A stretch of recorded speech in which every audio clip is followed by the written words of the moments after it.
Product এটা আমি দিলাম, যে যতটা বাড়ে কিন্তু জামা কাপড় কাচার জন্য নেয়, মানে যতক্ষণ না ফেনাটা হচ্ছে আমরা স্যাটিসফাইড হতে পারি না। মানে আগে কথা বলছি, আমি এরকমই ছিলাম। তো সেই জায়গায় আমাদের এই যে প্রোডাক্টটা মানে লো ফোমিং ফর্মুলায় তৈরি, ফেনা খুব কম হয়, 1 লিটার জলে 1 ml লাগে।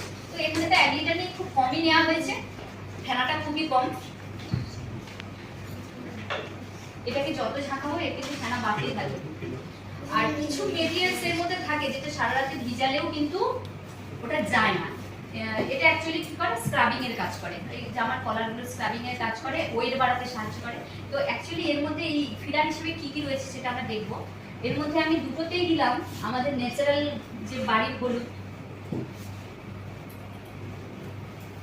এটাতে হলুদ দিলাম, ওটাতেও দিলাম।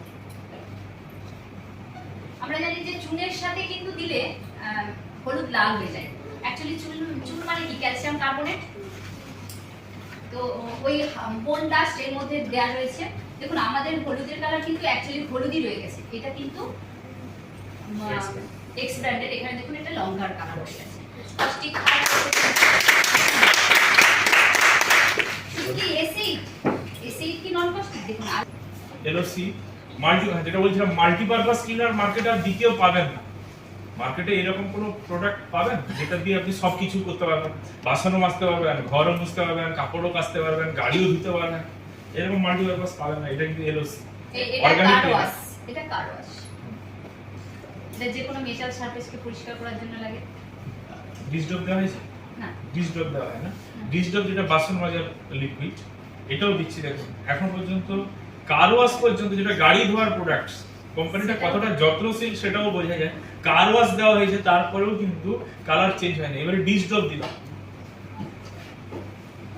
নন কস্টিক ফসফেট ফ্রি প্রোডাক্ট। এবং যে ফসফেট কিন্তু আমাদের পরিবেশের জন্য কিন্তু খুবই খারাপ, কারণ ইউট্রোফিকেশন ঘটায়। এই যে প্রোডাক্টগুলো কতটা কস্ট ইফেক্টিভ তার একটা বড় কারণ হচ্ছে হাইলি কনসেন্ট্রেট। এই যে জল নিয়েছে, এতে আগে থেকে কিছু নেই, এটা পরিষ্কার বোঝা যাচ্ছে, এতে কোনো কিছু নেই। কতটা কনসেন্ট্রেট বা ঘন, আমি জাস্ট ডিসডব দিচ্ছি বাসন মাজার লিকুইড। বাসন মাজার এই লিকুইডটা আমি জাস্ট 1-2 ফোঁটা দেব। বলবেন 1-2 ফোঁটা থেকে আর বাসন মাজা সম্ভব?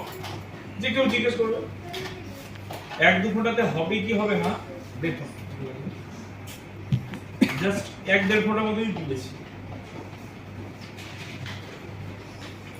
বোতল প্রায় ভর্তি। কতটা কনসেন্ট্রেট। এবারে বাসন মাজা যাবে? বাসন মাজা যাবে?